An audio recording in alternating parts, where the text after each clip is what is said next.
We really appreciate y'all joining today for our, we're calling it a networking coffee break. Provides an opportunity for folks to have a little bit of time to talk about the activities that they have been participating in over Children's Advocacy Week. And this morning we have a special guest with Representative Stephanie Dietz. So we will get to hear directly from a legislator around what effective advocacy can look like as you continue to participate in advocacy uh, around kids, families, whatever issue areas that you're interested in. And I think Representative Dietz can provide some insight on kind of like what she prefers, at least, to hear from advocates or what she finds helpful based on her experience in the legislature. So, Representative Dietz, I'd like to welcome you. I'm Shannon Moody with Kentucky Youth Advocates. I do that every time. And Kentucky Youth Advocates is a nonpartisan policy advocacy organization and hosting several events this week, both in person and virtual for Children's Advocacy Week. And we are really glad that you are able to join us for this coffee break, provide us an opportunity to hear from you. And I would first like to start, if you're interested in just introducing yourself, giving a little bit of background on your professional life, what brought you into the legislature. I think we'd all be curious to hear from you around that. Sure. So I am in the 65th district, so that's in northern Kentucky. So I have Covington, Fort Wright, Crestview Hills, Park Hills, and Edgewood in my district. I'm an attorney. I focus my practice only in family law. So this is my 30th year of practice. And kind of what led me, my journey on that um, through law school, my first clerking job was with the Children's Law Center in Northern Kentucky. And through that, they offered one of the first CASA trainings. So I did that while I was in law school. So I was a CASA worker while I was in law school. When I got out of law school, I was a guardian ad litem, and this is all before family court, so it looked much different than it does now. And then focused my practice all in family law. So now it's primarily divorce, custody, paternity, adoption work. So my wheelhouse here has been in family law. So I sit on the Committee for Families and Children, Judiciary, Veterans, Military, Public Safety, and I've recently been added to ANR and the Budget Review Subcommittee for Transportation. So I have 5 committees now. But yeah, so I feel like my whole life has been in some way about advocating for families and for children. I just finished being my term as president of the Northern Kentucky Bar Association, and I've chaired the family law section for years. And I also helped start a collaborative family law group 25 or 26 years ago in Northern Kentucky. We're one of the longest groups, and I actually filed a bill this year which helps legitimize that concept that we don't have to go to court on every case. And what we do is we sign a contract, and we think the philosophy is nationally that if we can use it's a negotiation model. If we use that with families and we're not going to court, and we pull in therapists, we pull in financial neutrals, that we're able to help them resolve their case without going into litigation. So always have had a passion for trying to think outside of the box, and then hopefully doing what's right for kids and families. So you're coming with a lot of experience, a real family-centric approach. Uh, the transportation appointment was was Um, that of interest? I live in northern Kentucky, and we have a little bridge project going on. Yeah. That's really important in northern Kentucky, but very important to the entire state. So I think it's a natural fit for our region, and I think it's an important appointment for our region. So there's actually 2 bridges. So we also have the 4th Street Bridge that's being redone, which goes from Covington into Newport. So two fairly large projects going on. That's great. And you get a little bit of diversity with Yeah. that. And you get to probably meet with and connect with committee members that you don't necessarily see in the other committees as well. Right, right. That's awesome. So um, I I think a lot of folks who are new into advocacy don't necessarily know that our legislature is a part-time legislature. So all of our well, a majority of our legislators have jobs and work full-time or part-time at least outside of serving as a legislator. And it sounds like a lot of what your work is really connected to what you're participating in within the legislature. I know you filed and mentioned the filing of that bill related to sounds like a more collaborative approach, a non-court approach Right. with families and children. What other bills have you introduced or filed or have been interested in this session? So I've had the first bill that came out of judiciary 2 weeks ago. Got my little list here. It was House Bill 155, and that has to do with marital property. And it was to exclude a certain amount of marital property when a violent offender perpetrates on their spouse. So it was some protection for that spouse, really, with domestic violence. Yesterday, I had House Bill 207 come out of judiciary, which makes anatomically correct child sex dolls illegal. And I know it's uncomfortable for people to talk about, but it also, what it does is it's going to give our law enforcement and our prosecutors probable cause in a search warrant so that they can go in and find the rest of this child pornography, whether it's on cell phones or whether it's paper or on computers. But it was kind of a missing link, and it's going to close that gap for our law enforcement. So it was not illegal. And what we were finding is that the courts really had no way, once they saw these dolls, to make that connection or that nexus. So that this will help. So it was unanimous vote yesterday. And so it'll go to the House floor, and I'm excited to start working on the Senate side and make sure we get that passed. I also have a child support bill. It's a cleanup bill that's going to be coming. I've worked with the county attorneys on that because much longer story before I got here, but the child support worksheet that went into effect last year, and I know this from my practice, and it's still typically the woman that's the lower wage earner. But what that new worksheet did is it almost cut their child support more, half or more. And there were some issues with some public assistance and the kind of the shared time credit. So that will be called. And then just my collaborative family law bill. And then I have signed on as a primary co-sponsor with Samara Heverin on the paid family leave insurance. And that was House Bill 179. Excited about that. And Samara's been out this week, but hopefully we'll get to take a vote on that real soon. So I think it's day 17, or day 16 of I've session. lost count, so I have two. I usually have my calendar right in front of me.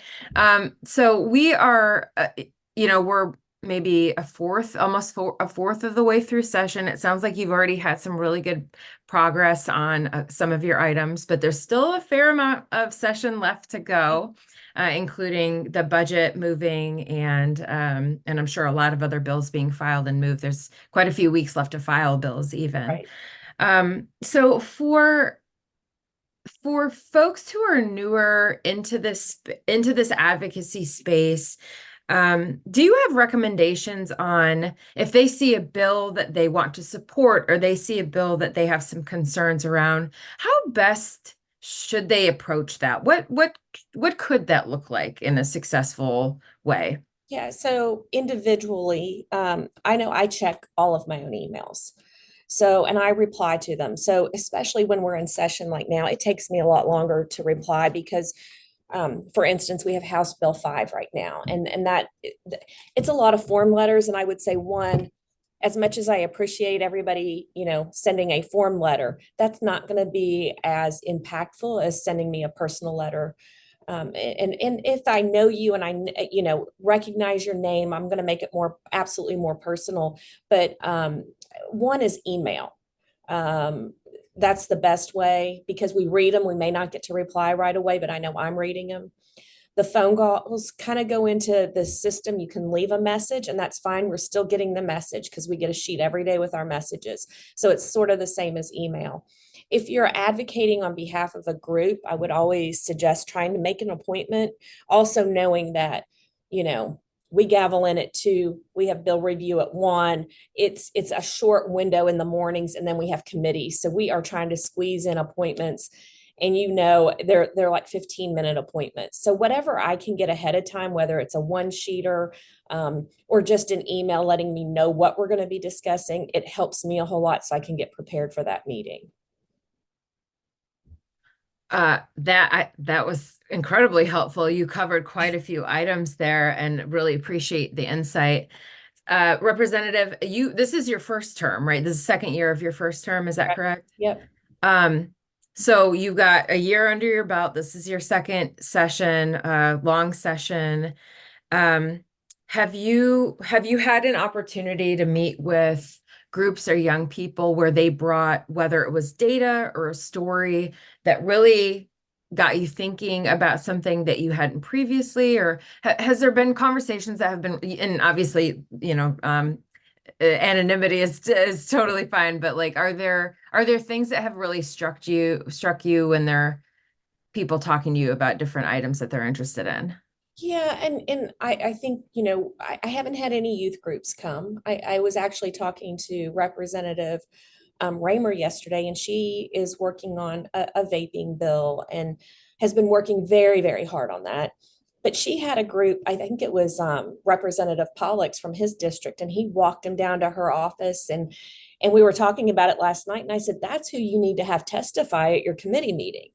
So, when you have people like that, I had the Covington firefighters come meet with me a few weeks ago, and they had a really simple ask, and it really had to do with cancer screenings that are recommended for firefighters because their number one cancer is prostate, and it's recommended that they're screened every 3 years, but there's a mechanism that's not there for them to be reimbursed. The funding's there, so I'm not asking for new funding, but they needed that fix. So we've been working on a bill to fix that for them. But it was kind of like, well, that's a no-brainer. How can we fix that? So it really does work when you come in and meet and you have an ask, and we try to think, one, what's the financial or fiscal impact going to be, and is there a way to do some fix without increasing costs?